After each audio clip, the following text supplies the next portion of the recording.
Shalom, shalom, peuple de Dieu.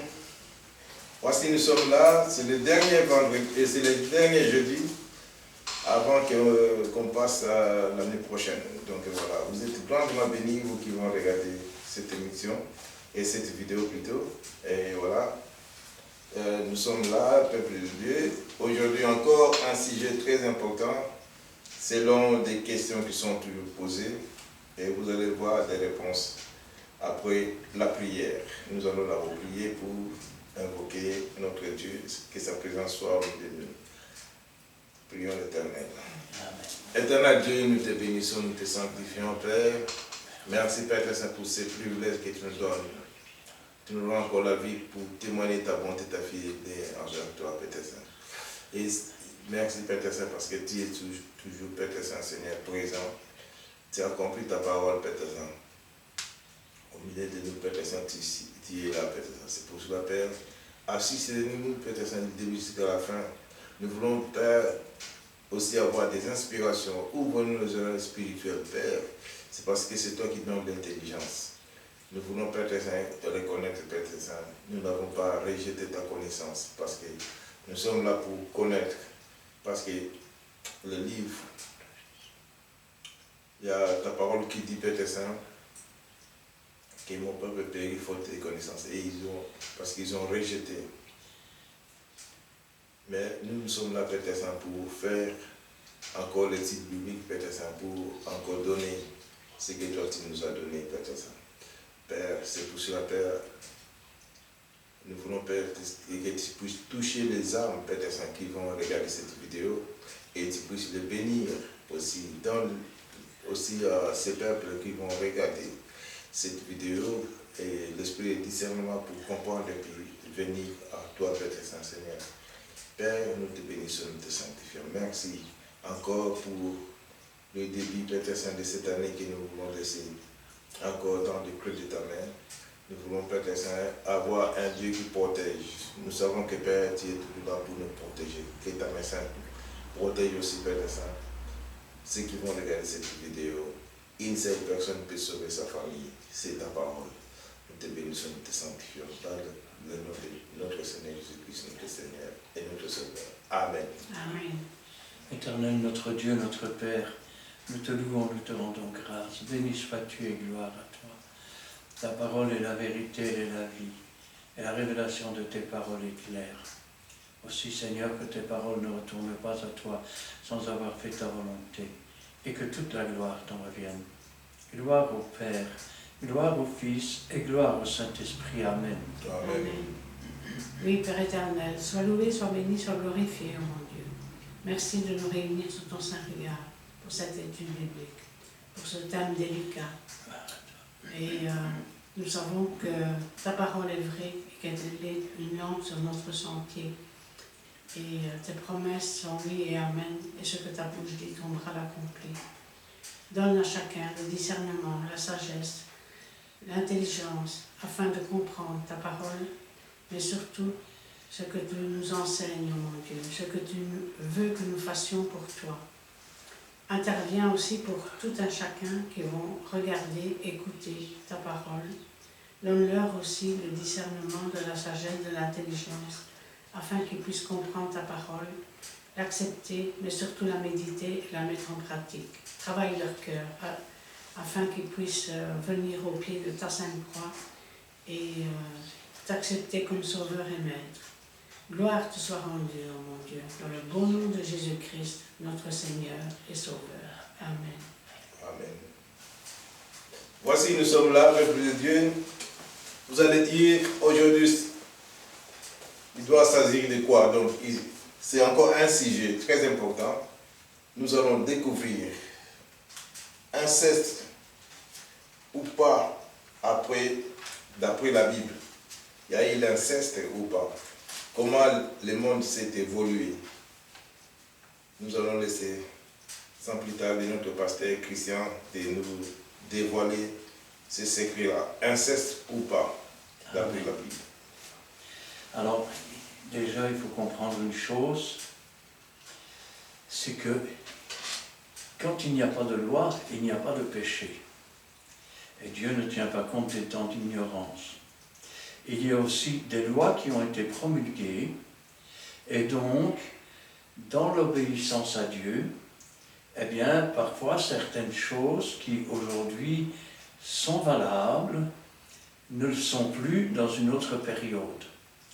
Alors, on pourrait commencer dans le livre de la Genèse, chapitre 1, versets 26 à 29. Dieu vit que cela était bon. Non, chapitre 1, versets 26 à 29. Oui. Dieu vit que cela était bon. Puis Dieu dit, faisons l'homme à notre image, selon notre ressemblance, et qu'il domine sur les poissons de la mer, sur les oiseaux du ciel, sur le bétail, sur toute la terre, sur tous les reptiles qui rampent sur la terre. Dieu créa l'homme à son image. Il le créa à l'image de Dieu. Il créa l'homme et la femme. Dieu les bénit et Dieu leur dit, soyez féconds, multipliez, remplissez la terre et l'assujettissez, et dominez sur les poissons de la mer, sur les oiseaux du ciel et sur tout animal qui se meut sur la terre. Et Dieu dit, voici, je vous donne toute herbe portant de la semence et qui est à la surface de toute la terre, et tout arbre ayant en lui du fruit d'arbre et portant de la semence, et ce sera votre nourriture. Amen. Amen. Alors, on voit deux choses dans ce texte. La première, c'est que Dieu a créé l'homme à son image. Il n'était pas bon pour l'homme de rester seul, donc il lui a fait une aide semblable qui est la femme. Et l'ordre qui a été donné, c'est « Soyez féconds, multipliez ». Ça veut dire que, je vais dire, Ève n'est pas restée comme la reine des abeilles qui, je vais dire, met au monde tous les petits et puis les autres deviennent des ouvriers. Non. Elle a mis au monde des enfants. Ces enfants ont mis au monde des enfants et des petits-enfants et des arrière-petits-enfants. Et il est évident qu'il n'y avait pas à ce moment-là, comme on pourrait dire, un inceste dans le cadre, je vais dire, juridique, c'est-à-dire une chose qui n'est pas tolérée. Pourquoi? Parce que Dieu leur avait dit, soyez féconds et multipliez. Il était donc normal que les enfants et les petits-enfants se multiplient entre eux. Il est à noter toutefois que dans cette alliance, l'homme quitte son père et sa mère, il s'attache à sa femme. Il ne s'attache pas à ses femmes, mais à sa femme. Ainsi, il n'y avait pas de polygamie. Mais par contre, il est vrai que cousins, cousines, comment je vais dire, frères et sœurs, éloignés, rapprochés, eh bien, avaient, je vais dire, des rapports ensemble et faisaient des enfants. Ce qui est tout à fait normal, parce que sinon, eh bien, il n'y aurait jamais eu que les enfants d'Adam et Ève, et puis quand ils seraient morts, eh bien, vous ne seriez pas là non plus. Dieu avait dit, croissez, multipliez. C'est ce qu'ils ont fait, et donc ils ont obéi à la loi de Dieu. Il faut savoir ceci, c'est que, à partir du moment où, dans ce cadre, ils obéissaient à la loi de Dieu, il n'y avait pas les conséquences que l'on connaît aujourd'hui. Les conséquences, c'est quoi? Eh bien, c'est des déviances génétiques, c'est, je vais dire, une dégénérescence de génération en génération, c'est la porphyrie. Pour ceux qui ne savent pas ce que c'est, eh bien, dans les milieux notamment princiers et royaux, de ceux qu'on appelle les sangs bleus, ils se mariaient ensemble. Pourquoi? Parce que il fallait que les fortunes restent avec les fortunes et les riches avec les riches. Et donc ils ont attrapé une maladie qu'on appelait la porphyrie, c'est-à-dire une peau, je vais dire, tellement fine qu'ils ne pouvaient pas sortir le jour sans être brûlés du soleil. Et donc la journée, tout était fermé, ils ne sortaient que la nuit, d'où d'ailleurs la légende des vampires. Il est évident aussi que dans certains villages ou dans certains milieux, pour garder la fortune, cousins et cousines se mariaient et ainsi ça restait dans la maison et que beaucoup sont devenus, je vais dire, soit physiquement, soit, je vais dire, psychiquement handicapés. Alors, il est évident aussi que jusqu'où ces pratiques ont duré. Alors il faut savoir que même au Moyen-Âge, bien qu'il y ait eu des lois de Dieu qui ont changé tout cela, mais même au Moyen-Âge, eh bien pour épargner de l'argent, parce que les mariages coûtaient cher, il y avait les dots, il y avait les contrats, donc qu'est-ce qu'on faisait? On mariait le frère et la sœur ensemble. Et comme ça, eh bien, il n'y avait pas de dot, il n'y avait pas de contrat, et voilà, l'affaire était faite. Bon, il est évident que depuis, on se réfère un peu plus, je vais dire légalement, aux lois qui ont été édictées par Dieu. Parce qu'il faut savoir que quand on parle des lois, je veux dire des lois civiques, plus de 90% des lois civiques sont tirées de la Bible. Elles ont été copiées à partir de ce que la Bible dit. Alors, pouvons continuer ici avec Genèse chapitre 3, versets 17 à 19. Non, attendez, 17 à... Je tourne la page. 17 à 20. Genèse chapitre 3, versets 17 à 20. Il dit à l'homme, puisque tu as écouté la voix de ta femme et que tu as mangé de l'arbre au sujet duquel je t'avais donné cet ordre, tu n'en mangeras point. Le sol sera maudit à cause de toi. C'est à force de peine que tu en tireras ta nourriture tous les jours de ta vie. Il te produira des épines et des ronges, et tu mangeras de l'herbe du champ. C'est à la sueur de ton visage que tu mangeras du pain jusqu'à ce que tu retourneras dans la terre d'où tu as été pris. Car tu es poussière et tu retourneras dans la poussière. Adam donna à sa femme le nom d'Ève, car elle a été la mère de tous les vivants. Donc, nous voyons deux choses. La première, l'homme, à l'époque, il n'était pas carnivore. Il mangeait des fruits des arbres du jardin. Et son pain, il va maintenant le manger à la sueur de son front pour avoir désobéi. Mais ce qui nous intéresse, c'est que Adam a donné à sa femme le nom d'Ève, car elle a été la mère de tous les vivants. Ça veut dire que Adam et Ève ont, je vais dire, et se sont multipliés comme Dieu le demandait. Il est évident que leurs enfants aussi se sont multipliés. On pourrait parler d'inceste, mais à partir du moment où cette loi n'existait pas, il n'y avait donc pas de péché. À partir du moment où il n'y a pas de péché, et que c'est même un ordre venant de Dieu, il est évident qu'il n'y a aucune punition qui y est attachée. Ça veut dire que chacune des naissances qui se faisaient à l'époque ne perdait rien de leur capital génétique. Tout le monde sait que si on prend 2 lapins au départ et qu'on les multiplie sans mettre un apport de lapin extérieur, c'est la dégénérescence totale. Chez l'être humain aujourd'hui aussi. Mais à l'époque, étant donné qu'il n'y avait pas cette loi et que Dieu, je vais dire, avait donné cet ordre, il ne pouvait pas imposer, je vais dire, une dégénérescence de l'être humain. Ainsi, l'être humain a continué à vivre et à garder, je vais dire, son capital génétique et tout son bon sens. Il n'a eu aucune dégénérescence. Nous pouvons d'ailleurs lire dans Genèse chapitre 5, versets 1 à 4.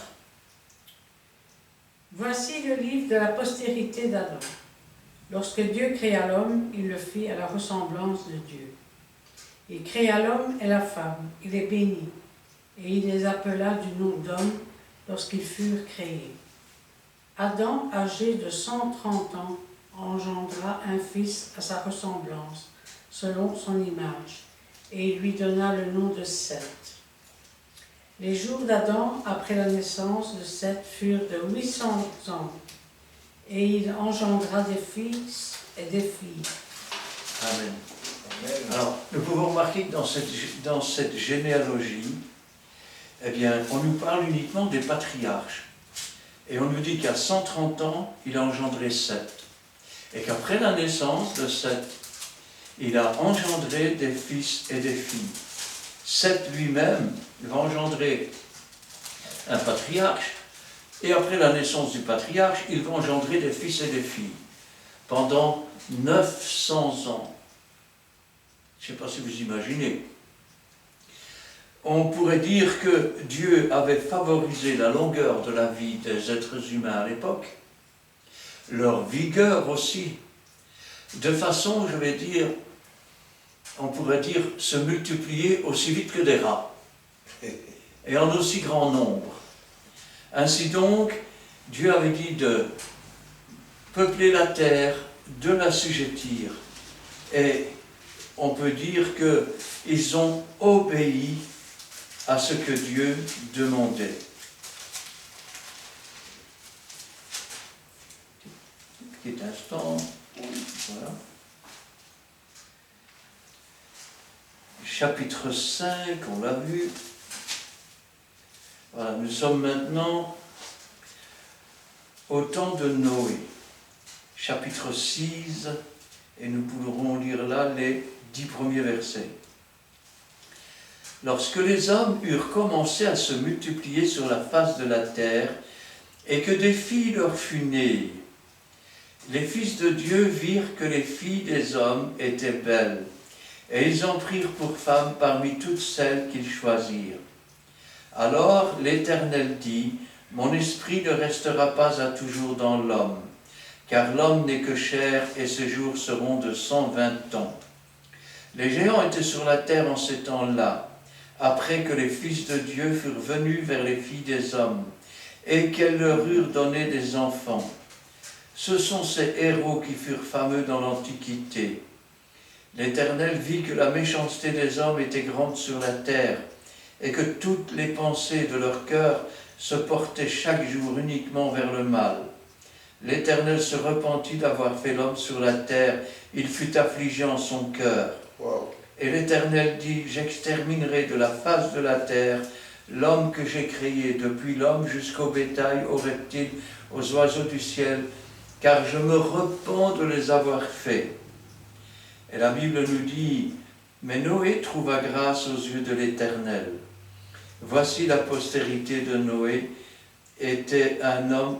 voici la postérité de Noé. Noé était un homme juste et intègre dans son temps. Noé marchait avec Dieu. Noé engendra 3 fils, Sem, Cham, Japheth. Alors, nous savons une chose déjà, c'est que Ève est la mère de tous les êtres humains qui sont venus après elle. Maintenant, ce que nous savons aussi, c'est qu'il y a eu des unions illicites avec des anges déchus. Et vous dites, mais on nous parle des fils de Dieu. Qu'est-ce qui nous prouve que ce n'étaient pas des chrétiens avec des inconvertis? Eh bien, c'est simple. Relisez le livre de Job, les fils de Dieu vinrent se présenter devant l'Éternel et parmi eux se trouvait Satan. Ce sont des anges déchus. Et ils ont eu des enfants avec les femmes. Ce furent ces géants dans le temps, dont nous parlent les mythologies, qu'elles soient grecques, qu'elles soient hindoues, ainsi que par exemple Hercule qui était fils d'une femme et d'un dieu, appelé aussi moitié d'un dieu, Hermès et bien d'autres. Et Quand Dieu a vu cela, il a décidé de détruire la terre. Et là, nous nous retrouvons à nouveau avec une population totalement affaiblie. Vous avez Noé, vous avez ses 3 fils, Sem, Cham, Japheth. Ce qui est dommage, et je le déplore, nous n'avons pas le nom de la femme de Noé, ni celle de Sem, ni de Cham, ni de Japheth. Là, pour recommencer la terre, vous avez 4 hommes et 4 femmes.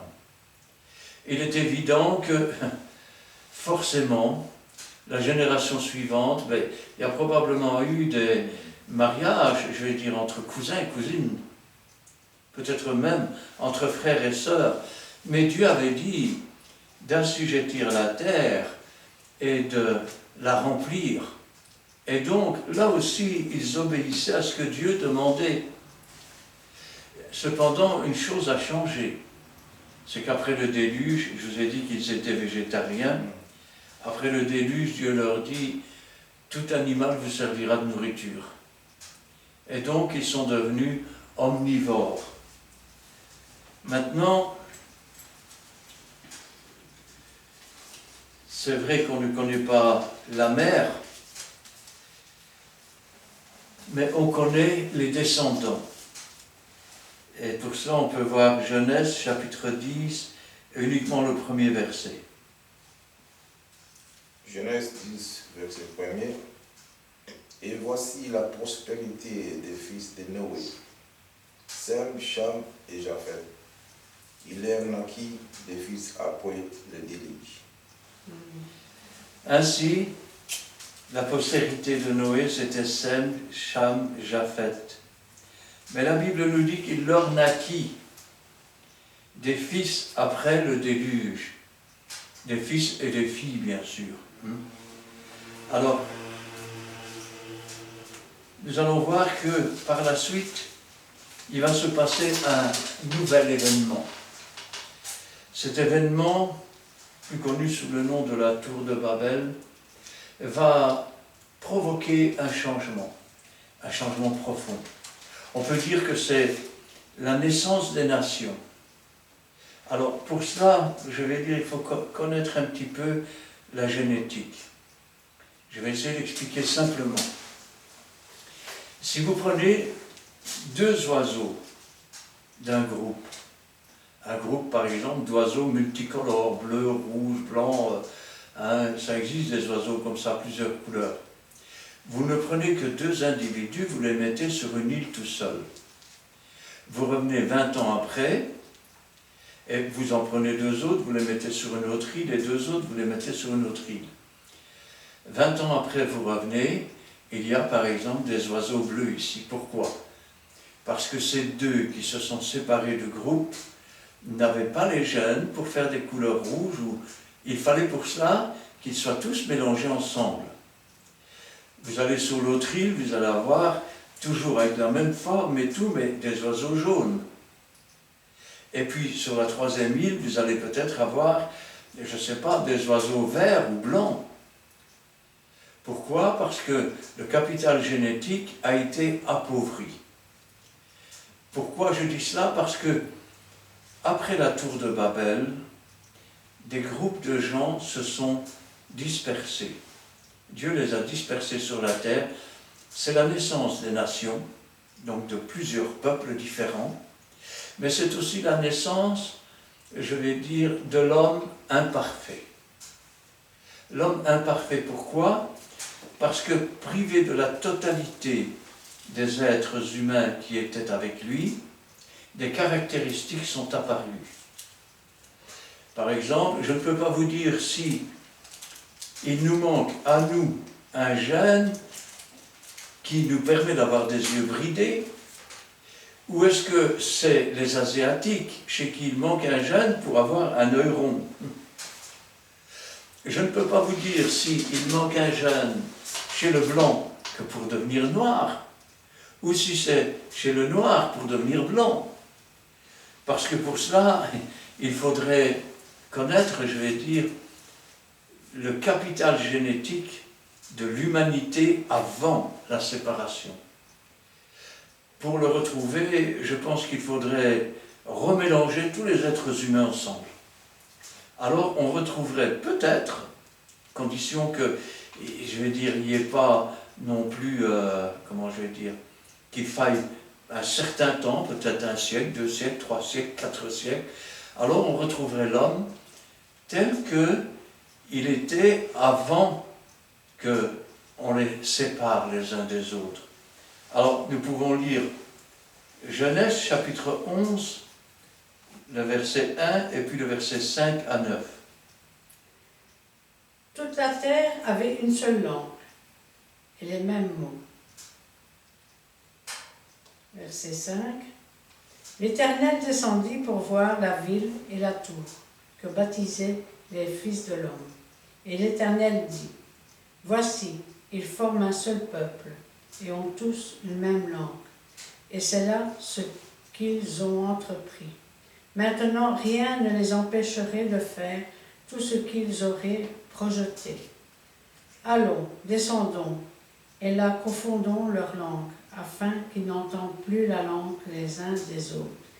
Et l'Éternel les dispersa, loin de là, sur la face de toute la terre, et ils cessèrent de bâtir la ville. C'est pourquoi on appela du nom de Babel, car c'est là que l'Éternel confondit le langage de toute la terre, et c'est de là que l'Éternel les dispersa sur la face de toute la terre. Voilà donc des nations qui vont naître. Alors, on peut le voir encore aujourd'hui dans les peuplades retirées. Si vous prenez maintenant un pygmée, caractéristique, il est tout petit. Pourquoi est-il petit? Eh bien, ce n'est pas une évolution, parce que pour qu'il y ait une évolution, il faudrait avoir la création d'un nouveau gène. Or, ce n'est pas la création d'un nouveau gène, c'est ce que l'on fait aussi parfois en élevage, c'est une sélection.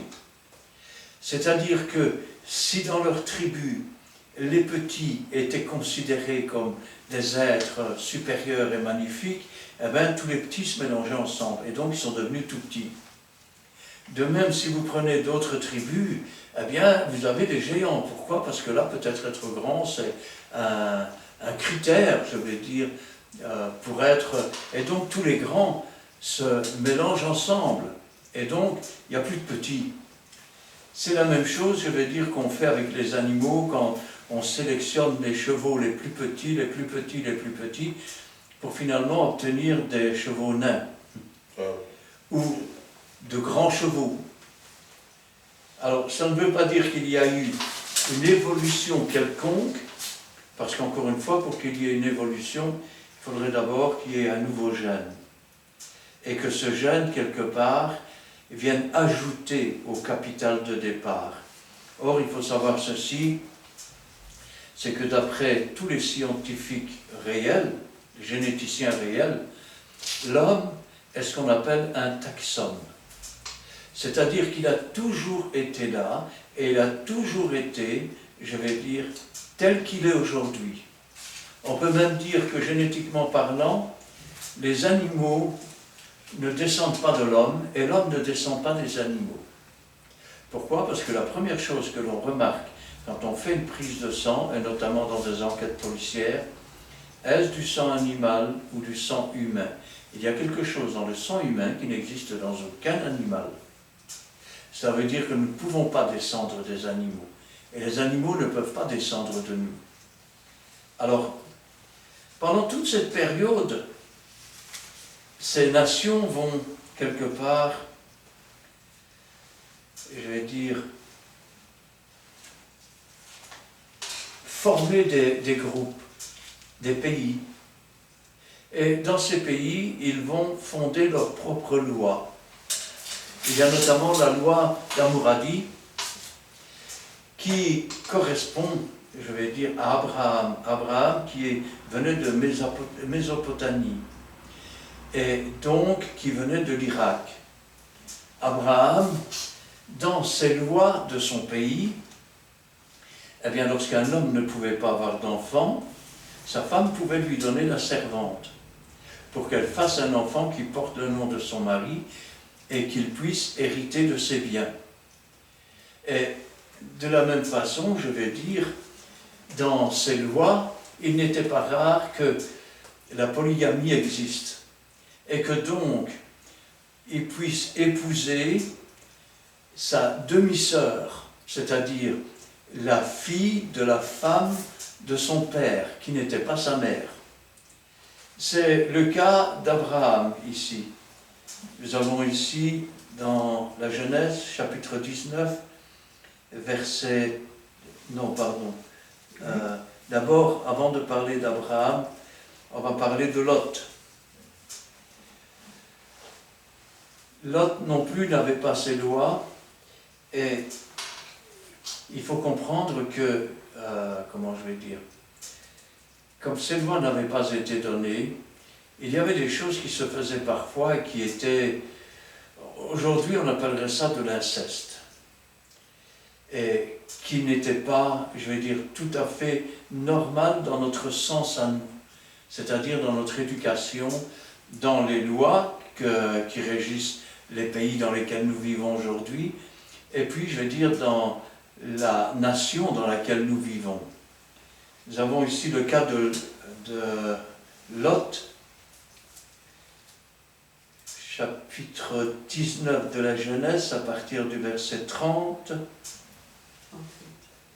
jusqu'au verset 38. Oui. Lot quitta Tsoar pour la hauteur et se fixa sur la montagne avec ses 2 filles, car il craignait de rester à Tsoar. Il habita dans une caverne, lui et ses 2 filles. L'aîné dit à la plus jeune, « Notre père est vieux, et il n'y a point d'homme dans la contrée pour venir vers nous. Allons, l'usage de tout, vers nous, selon l'usage de tous les pays. Viens, faisons boire du vin à notre père et couchons avec lui, afin que nous conservons la race de notre père. » Elle fit donc boire du vin à leur père cette nuit-là, et l'aîné alla coucher avec son père. Il ne s'aperçut ni quand elle se coucha, ni quand elle se leva. Le lendemain, l'aîné dit à la plus jeune, « Voici, j'ai couché la nuit dernière avec mon père. Faisons-lui boire du vin encore cette nuit et va coucher avec lui, afin que nous conservions la race de notre père. » Elles firent boire du vin à leur père encore cette nuit-là, et la cadette alla coucha avec lui. Elle s'aperçut ni quand elle se coucha, ni quand elle se leva. Les 2 filles de Lot devinrent enceintes de leur père. L'aînée enfanta un fils, qu'elle appela le nom de Moab, et c'est le père des Moabites jusqu'à ce jour. Et la plus jeune enfanta aussi un fils, qu'elle appela du nom de Ben-Ami, c'est le père des Ammonites jusqu'à ce jour. Amen. Rappelez-vous, Lot est sorti de Sodome et de Gomorrhe. Et il le dit clairement, suivant la loi dans les nations. C'est-à-dire que dans les nations, quand il n'y avait pas d'hommes, eh bien, les filles couchaient avec leur père pour avoir des enfants et pour que le nom de leur père ne s'éteigne pas. Il est aussi évident que, comment je vais dire, qu'à l'époque, on n'appelait pas ça de l'inceste. Pourtant, je peux vous dire que dans ce cas-ci, eh bien, les deux nations qui naquirent de ces femmes, c'est-à-dire les Ammonites et les Moabites, sont des nations qui se sont toujours opposées à Israël. Est-ce qu'on peut parler d'inceste? Je pense qu'on peut parler simplement de jeunes filles qui ont vu que le nom de leur père allait s'éteindre. Il faut savoir que c'était très important pour eux. Et que quand le nom d'un père s'éteignait, c'est toute une lignée depuis Adam qui s'éteignait. Et donc, il était important que le nom du père ne s'éteigne pas et qu'ils deviennent nombreux. Wow. Je rappelle qu'il n'y avait pas encore de loi à cette époque-là. C'est pour ça que je parlais tout à l'heure des lois d'Hammurabi, c'est les lois qui étaient en vigueur. Dieu n'avait pas donné de loi contre celles-là. Et donc, ils obéissaient aux lois qui étaient en vigueur dans les pays et dans les régions. Dans la Genèse, chapitre 20, Abraham était allé en Égypte. Et il avait peur, parce que sa femme était de belle figure, il avait peur qu'on le tue pour prendre sa femme. Alors, il a fait passer sa femme pour sa sœur, devant le roi de l'Égypte, qui avait fait enlever sa sœur. Toutefois, il n'avait pas couché avec. Heureusement, pendant la nuit, Dieu l'a averti que s'il touchait à cette femme, qu'il serait maudit, et comme cela, je vais dire, il est venu ramener la femme à Abraham. Et Abraham, finalement, n'avait pas tout à fait menti quand il a dit « c'est ma sœur », parce que c'était sa demi-sœur. Comme je vous l'ai dit, dans les lois des nations, c'était comme cela, Dieu n'avait rien interdit. Donc, il n'y avait pas de péché. Quand Dieu donne une interdiction, la désobéissance à l'interdiction devient un péché. Mais quand Dieu dit « croissez, multipliez, remplissez la terre, soyez féconds », et qu'il ne donne aucune instruction sur la manière, quand et pourquoi et comment, ça veut dire qu'il n'y a pas d'interdiction non plus.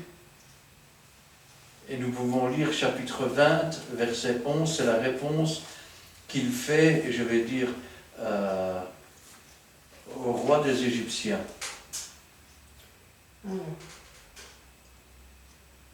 Verset 11. Je me disais qu'il n'y avait sans doute aucune crainte de Dieu dans ce pays, et qu'on me tuerait à cause de ma femme. De plus, il est vrai qu'elle est ma sœur, fille de mon père, seulement elle n'est pas fille de ma mère, et elle est devenue ma femme. Amen. Donc nous voyons que ce genre d'union existait. Et je peux vous dire que elle a même existé en Italie, elle a existé en Europe, elle a existé, je vais dire, sur tous les continents. C'était, je vais dire, la façon de vivre à l'époque. On ne peut pas dire autrement. Maintenant, il est vrai qu'à un moment donné, Dieu va donner des lois. Mais quand est-ce qu'il va donner ces lois? Et quand est-ce que le châtiment va tomber avec la loi? Ce n'est qu'au temps de Moïse. Ce n'est qu'au temps de Moïse. Pourquoi? C'est pour ça qu'on peut voir que Abraham, finalement, il avait pas seulement Agar, avec qui il a eu un enfant, puisque la Bible nous dit quelque temps avant de mourir, je vais dire, il a renvoyé ses autres fils et ses concubines.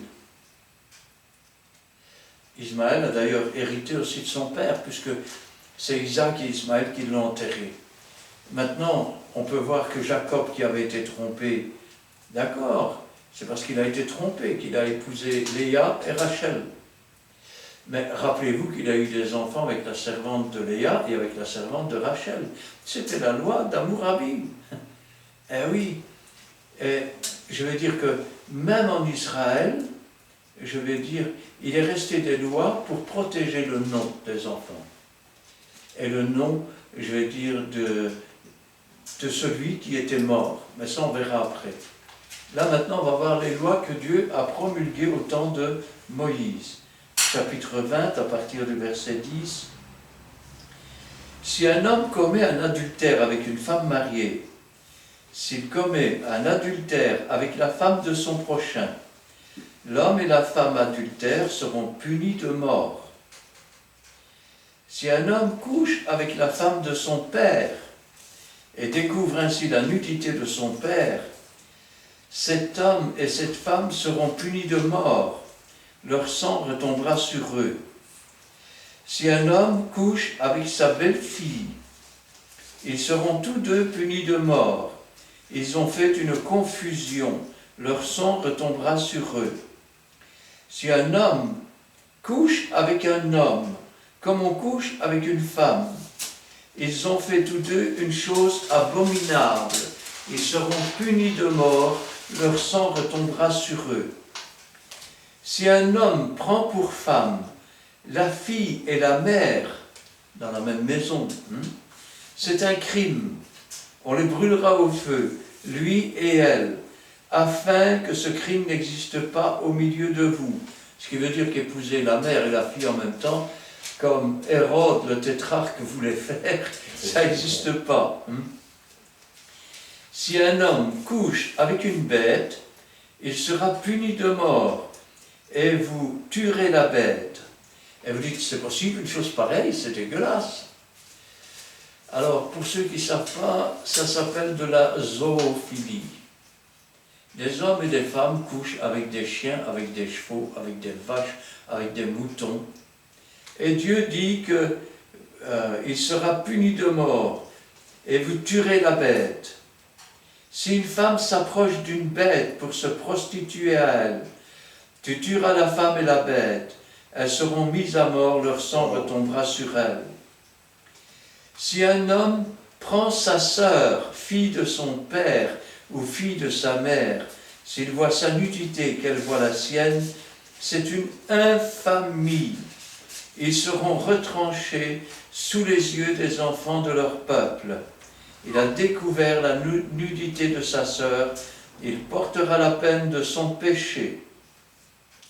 Si un homme couche avec une femme qui a son indisposition et découvre sa nudité, s'il découvre son flux et qu'elle découvre le flux de son sang, ils seront tous deux retranchés du milieu de leur peuple. Tu ne découvriras point la nudité de la sœur de ta mère, ni de la sœur de ton père, car c'est découvrir sa proche parente, sa tante ou son oncle. Ils porteront la peine de leur péché. Si un homme couche avec sa tante, il a découvert la nudité de son oncle. Ils porteront la peine de leur péché, ils mourront sans enfant. Si un homme prend la femme de son frère, c'est une impureté, il a découvert la nudité de son frère, ils seront sans enfant. Vous observerez toutes mes lois et toutes mes ordonnances, et vous les mettrez en pratique, afin que le pays où je vous mène pour vous y établir ne vous vomisse pas. Alors, il est clair que quand la loi a été donnée, on ne peut plus dire qu'il n'y a pas de loi. Mais j'ai sauté un chapitre, il me semble. Lévitique chapitre 18. Oui, tu peux. C'est jusqu'au verset 30. Donc, Lévitique 18. L'Éternel parla à Moïse et dit, « Parle aux enfants d'Israël, et tu leur diras, « Je suis l'Éternel, votre Dieu. Vous ne ferez point ce qui se fait dans le pays d'Égypte. Vous avez habité, et vous ne ferez point ce qui se fait dans le pays de Canaan, où je vous mène. » 30 secondes. Vous remarquez que ça se faisait dans le pays de Canaan, ça se faisait en Égypte. C'est ce que les filles de Lot disaient, ce qui se fait dans les autres, dans toutes les nations. Continue. Vous ne suivrez point leur usage. Vous pratiquerez mes ordonnances et vous observerez mes lois. Vous les suivrez. Je suis l'Éternel, votre Dieu. Vous observerez mes lois et mes ordonnances. L'homme qui les mettra en pratique vivra par elles. Je suis l'Éternel. Nul de vous ne s'approchera de sa parente pour découvrir sa nudité. Je suis l'Éternel. Tu ne découvriras point la nudité de ton père, ni la nudité de ta mère. C'est ta mère. Tu ne découvriras point sa nudité. Tu ne découvriras point la nudité de la femme de ton père. C'est la nudité de ton père. Tu ne découvriras point la nudité de ta sœur, fille de ton père, ou fille de ta mère, née dans la maison ou née hors de la maison. Tu ne découvriras point la nudité de la fille de ton fils, ou de la fille de ta fille, car c'est ta nudité. Tu ne découvriras point la nudité de la fille de ta femme, de la femme de ton père, née de ton père, c'est ta sœur. Tu ne découvriras point la nudité de la sœur de ton père, c'est la proche parente de ton père. Tu ne découvriras point la nudité de la sœur de ta mère, car c'est la proche parente de ta mère. Tu ne découvriras point la nudité du frère de ton père. Tu ne t'approcheras point de sa femme, c'est ta tante. Tu ne découvriras point la nudité de ta belle-fille, c'est la femme de ton fils. Tu ne découvriras point sa nudité. Tu ne découvriras point la nudité de la femme de ton frère, c'est la nudité de ton frère. Tu ne découvriras point la nudité d'une femme et de sa fille. Tu ne prendras point la fille de son fils, ni la fille de sa fille, pour découvrir leur nudité. Ce sont tes proches parents. C'est un crime. Tu ne prendras point la sœur de ta femme pour exciter une rivalité en découvrant sa nudité à côté de ta femme pendant sa vie. Tu ne t'approcheras point d'une femme pendant son impureté menstruelle pour découvrir sa nudité. Tu n'auras point commerce avec la femme de ton prochain pour te souiller avec elle. Tu ne livreras aucun de tes enfants pour le faire passer à Moloch, et tu ne profaneras point le nom de ton Dieu, je suis l'Éternel. Tu ne coucheras point avec un homme comme on couche avec une femme, c'est une abomination. Tu ne coucheras point avec une bête pour te souiller avec elle. La femme ne s'approchera point d'une bête pour se prostituer à elle. C'est une confusion. Ne vous souillez par aucune de ces choses, car c'est par toutes ces choses que se sont souillées les nations que je vais chasser devant vous. Le pays en a été souillé, je punirai son iniquité, et le pays vomira ses habitants. Vous observerez donc mes lois et mes ordonnances, et vous ne commettrez aucune de ces abominations, ni l'indigène, ni l'étranger qui séjourne au milieu de vous. Car ce sont là toutes les abominations commises les hommes du pays qui y ont été avant vous, et le pays en a été souillé. Prenez garde que le pays ne vous vomisse, si vous le souillez, comme il aura vomi les nations qui y étaient avant vous.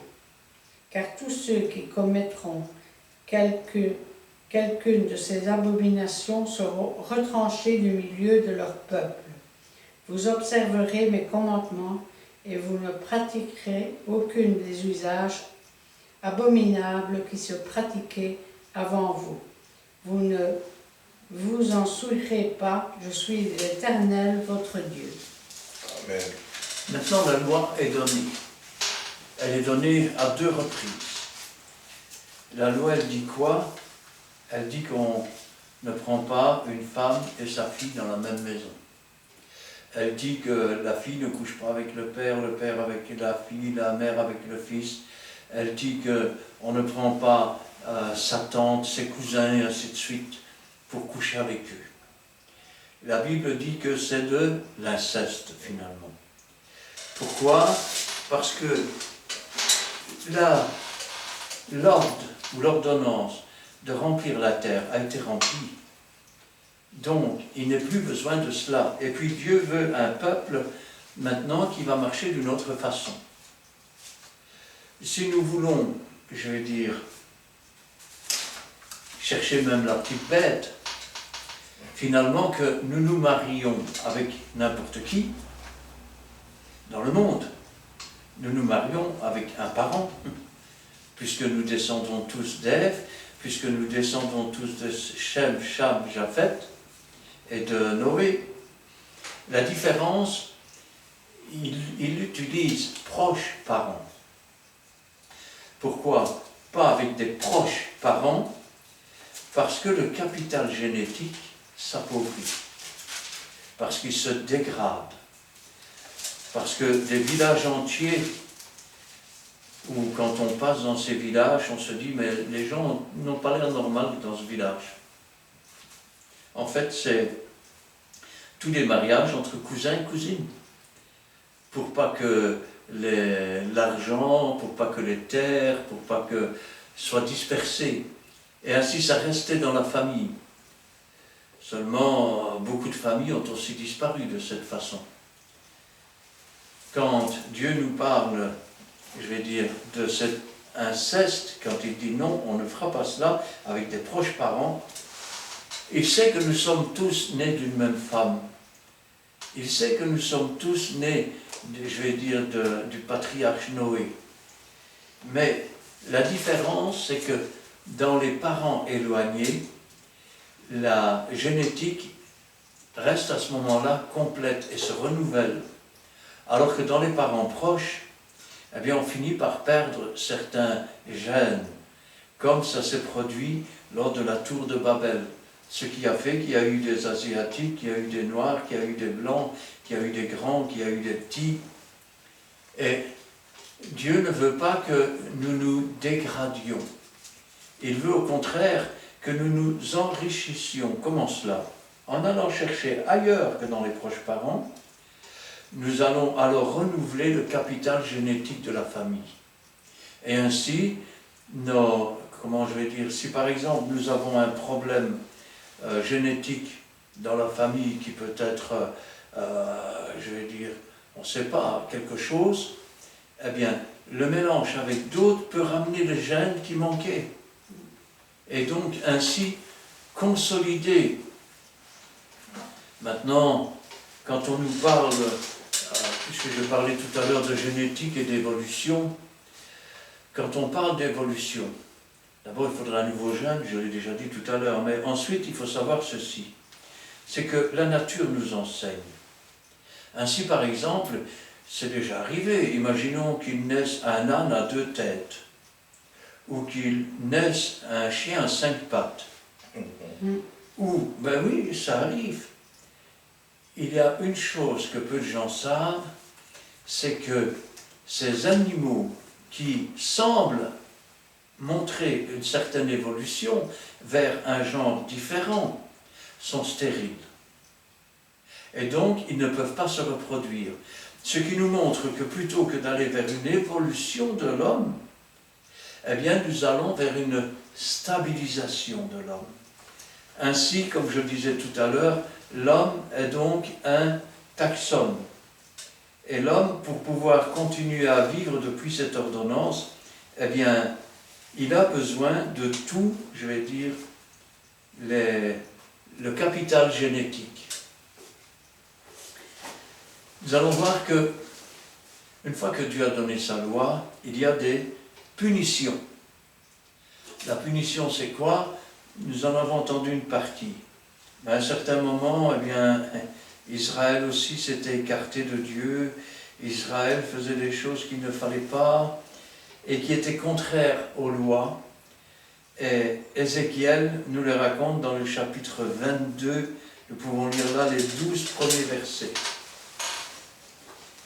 Ézéchiel 22.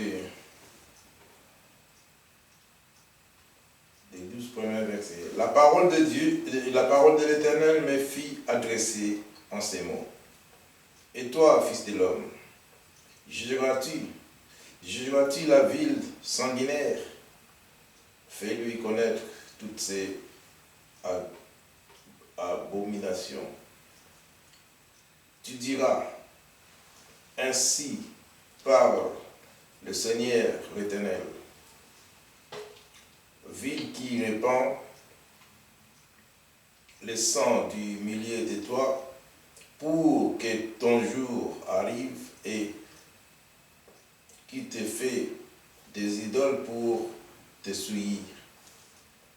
Tu es coupable à cause du sang que tu as répandu, et tu t'es essuyé pour les idoles que tu as fait. Tu as ainsi avancé tes jours, et tu es parvenu au terme de tes années.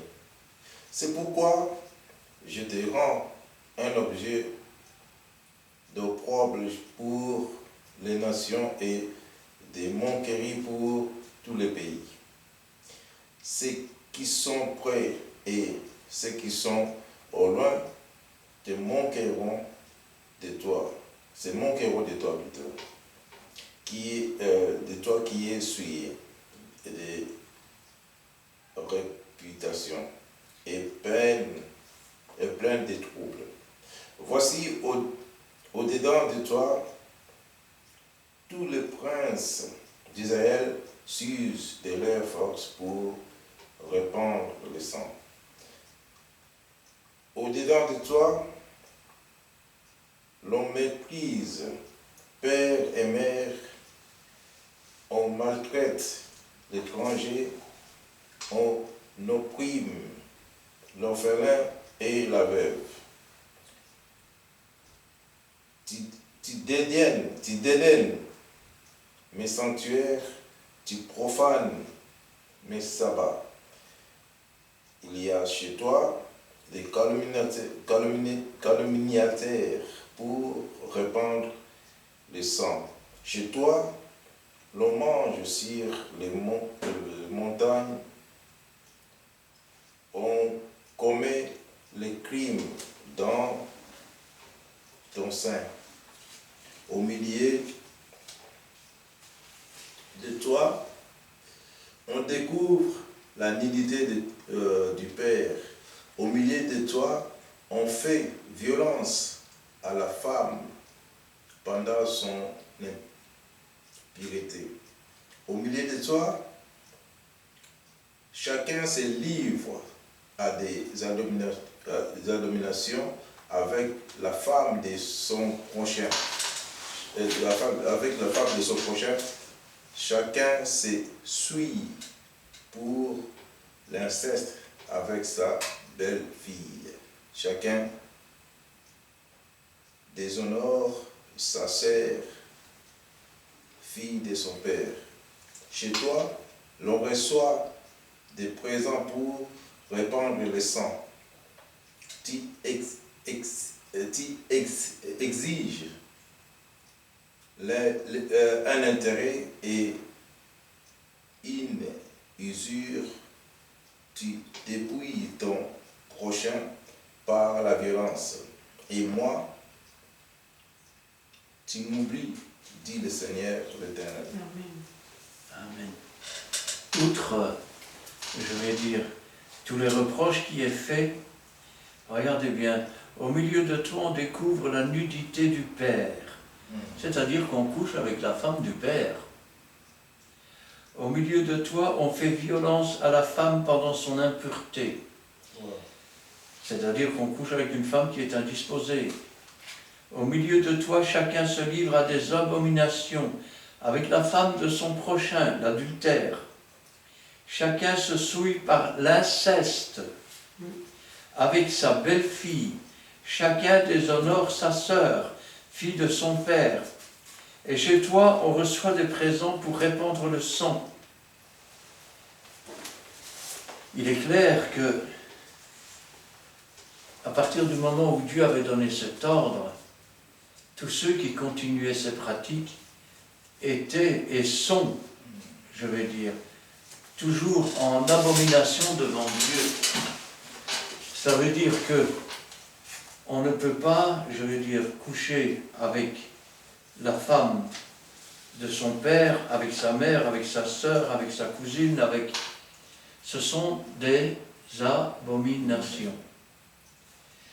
Il est vrai que lors de la création de la terre, les lois n'avaient pas été données. Cependant, dans le peuple d'Israël, il y avait une exception. Une exception qui était destinée, je vais dire, à relever le nom d'un frère qui aurait été décédé. Tout à l'heure, je vous disais que, à l'époque, les nations faisaient cela quand il n'y avait pas d'hommes dans la région et que les filles couchaient avec leur père pour, je vais dire, prolonger le nom du père. C'était avant que Dieu donne les lois. Par contre, dans ces lois, il a prévu une clause qui permet, quand un frère meurt sans avoir d'enfant, de quand même pouvoir relever son nom. Et ça, on peut le lire, et je veux dire, c'est la seule exception qu'il y avait. Dans Deutéronome 25 et à partir du verset 5. Verset 5. Lorsque des frères demeureront ensemble, et que l'un d'eux mourra, sans laisser de fils, la femme du défunt ne se mariera point au dehors avec un étranger, mais son beau-frère ira vers elle, la prendra pour femme et l'épousera comme beau-frère. Le premier-né qu'elle enfantera succédera au frère mort et portera son nom, afin que ce nom ne soit pas effacé d'Israël. Si cet homme ne veut pas prendre sa belle-sœur, elle montera à la porte vers les anciens et dira « Mon beau-frère refuse de relever en Israël le nom de son frère. Il ne veut pas m'épouser par droit de beau-frère. » Les anciens de la ville l'appelleront et lui parleront. S'il persiste et dit « Je ne veux pas la prendre », alors sa belle-sœur s'approchera de lui en présence des anciens, lui ôtera son soulier du pied et lui crachera au visage. Et prenant la parole, elle dira « Ainsi sera fait à l'homme qui ne relève pas la maison de son frère. Et sa maison sera appelée en Israël la maison du déchaussé. » Alors, comme je disais tout à l'heure, c'était important que le nom de quelqu'un ne s'éteigne pas. Alors, quand deux frères vivaient dans la même maison, et que l'un des frères mourait sans avoir donné d'enfant à sa femme, le beau-frère devait épouser la femme. Et donc, il devait lui donner un fils. Le fils portait alors le nom de son frère. Et il héritait aussi de tous les biens de son frère.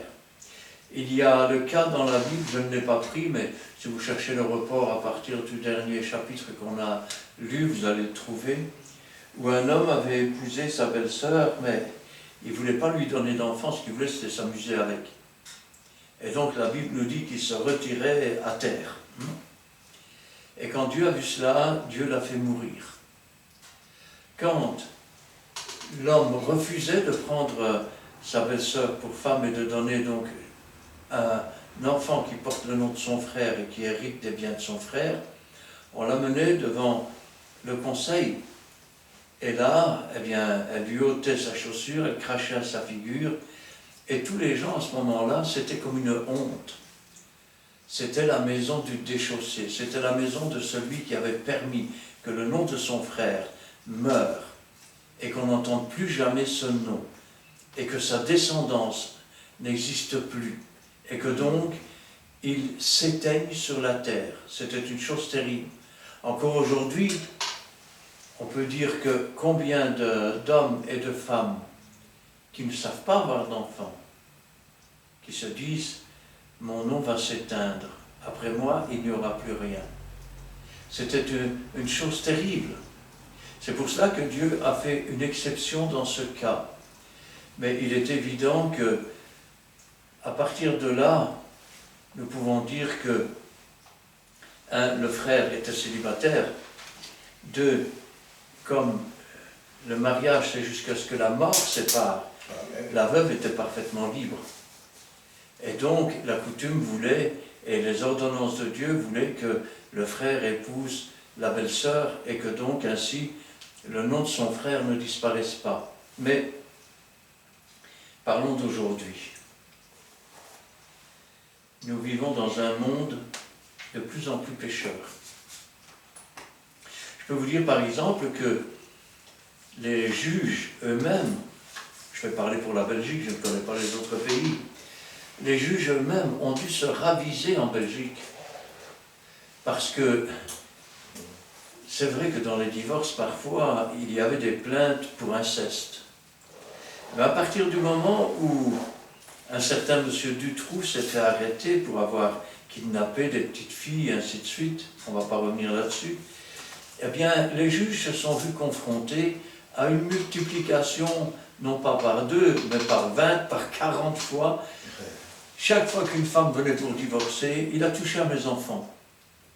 Et comme ça, elle espérait pouvoir avoir directement le divorce.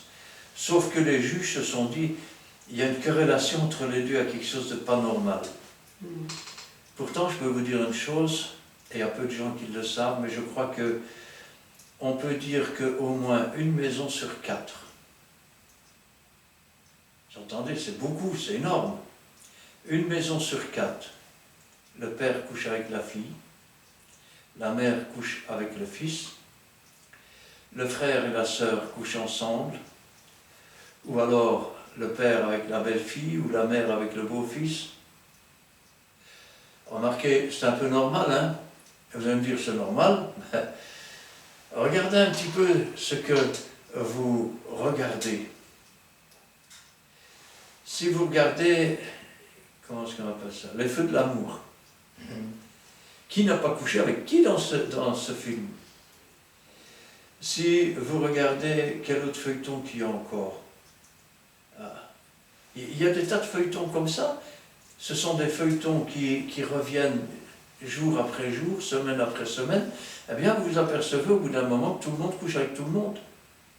Et c'est cela qu'on vous imprègne dans la tête. Alors, la loi en Belgique, qu'est-ce qu'elle dit? Elle dit qu'un homme ne peut pas être polygame. Ça, c'est déjà une chose.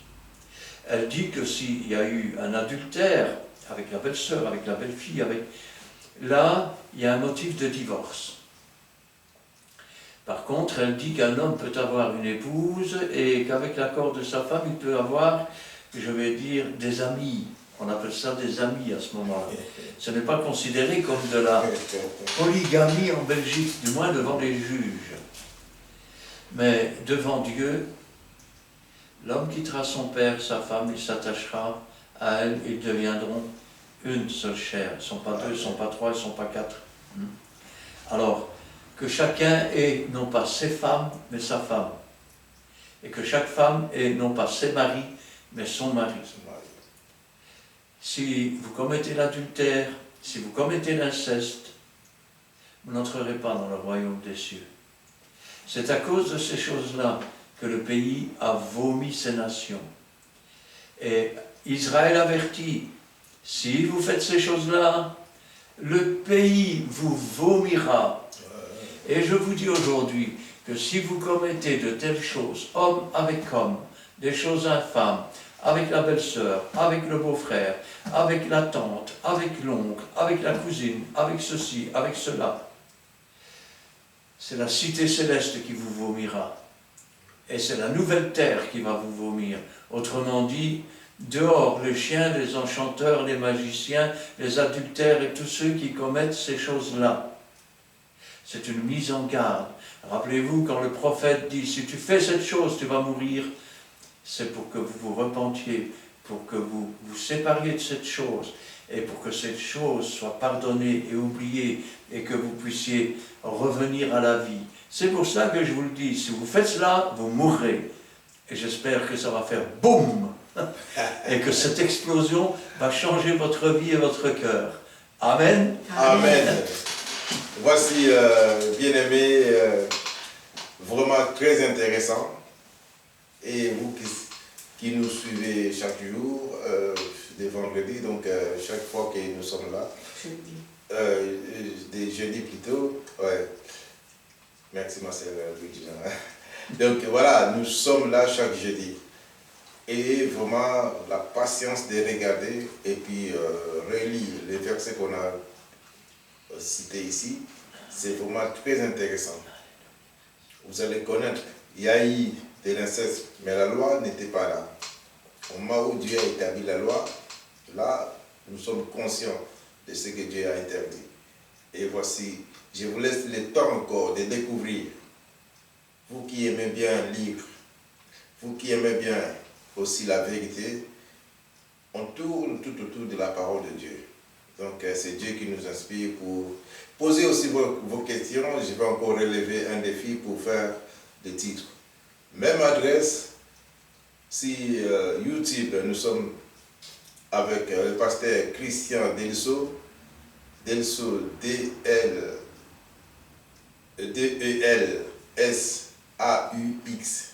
Donc, et aussi nous sommes à Péniel, donc rue Paul Johnson 55, 6061 à Montine 600.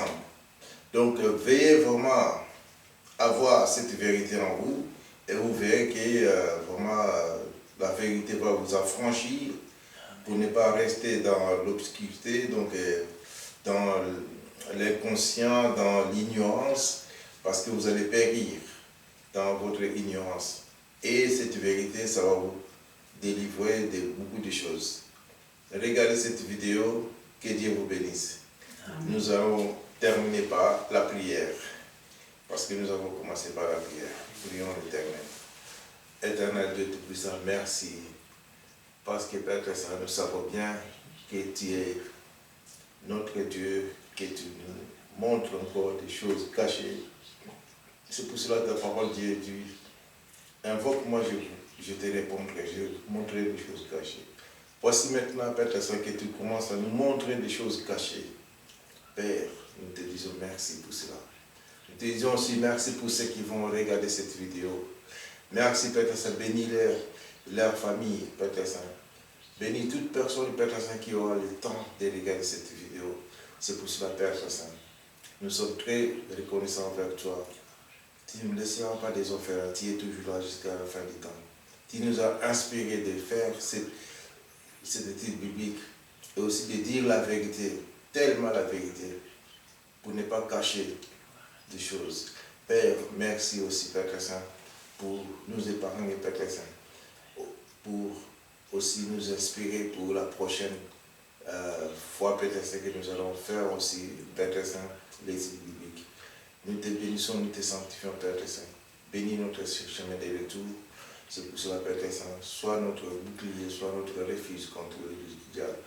Que tes anges puissent camper autour de nous, Père Saint, parce que c'est ta parole qui dit, les anges de l'Éternel campent autour de ceux qui craignent Dieu. Nous avons la crainte vers toi, Père Saint. C'est pour cela, Père Saint, nous tenons, Père Saint, aussi à relever nos têtes en disant, Christ en nous l'espérance de la gloire. Père, nous te bénissons, nous te sanctifions, Père, dans le nom précieux de notre Seigneur Jésus-Christ. Amen. Amen.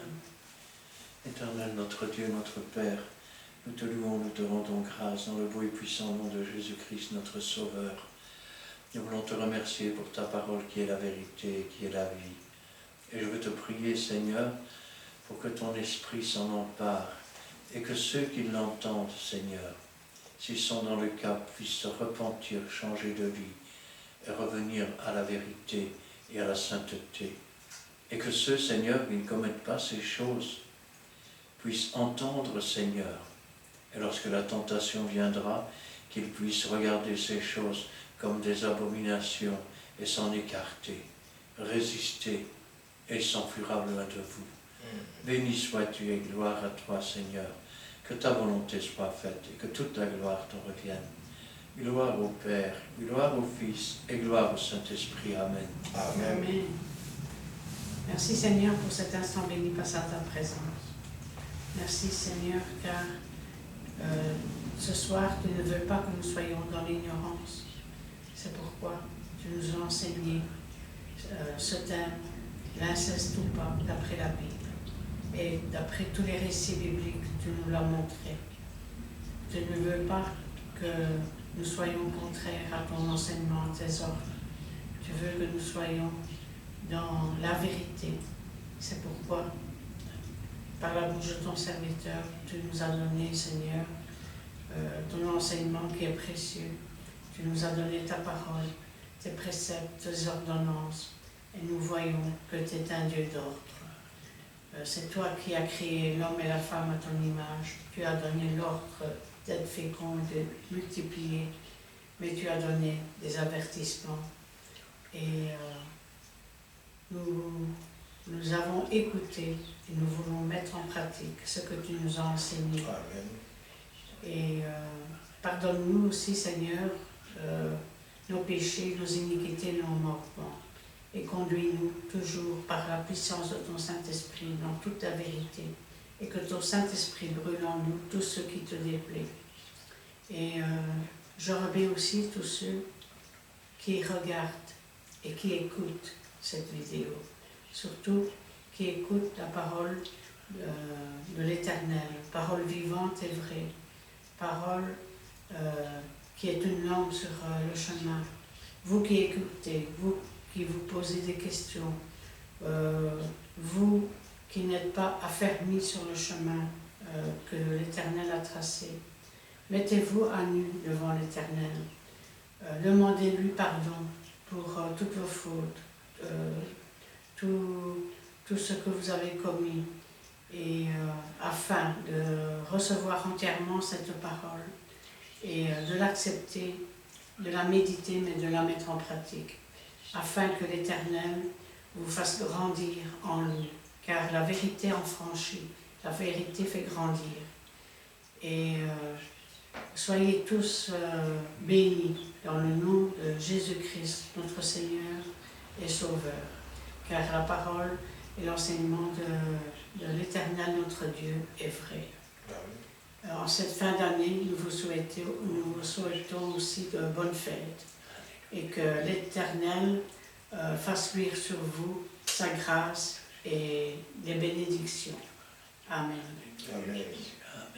Voici, bien-aimés, vous êtes grandement bénis. Dernier jeudi de l'année 2021. Et vraiment, je vous souhaite aussi de bonnes fêtes, des réveillons pour 2031. Que Dieu vous bénisse, à la prochaine. Donc, nous rentrons maintenant dans l'année 2022. Ne ratez pas la première vidéo qui sera aussi diffusée le jeudi 6 de l'an 2022. Que le Seigneur vous bénisse. Bye bye. Amen. Bye bye. Bonne année. Bonne année. Bonne année.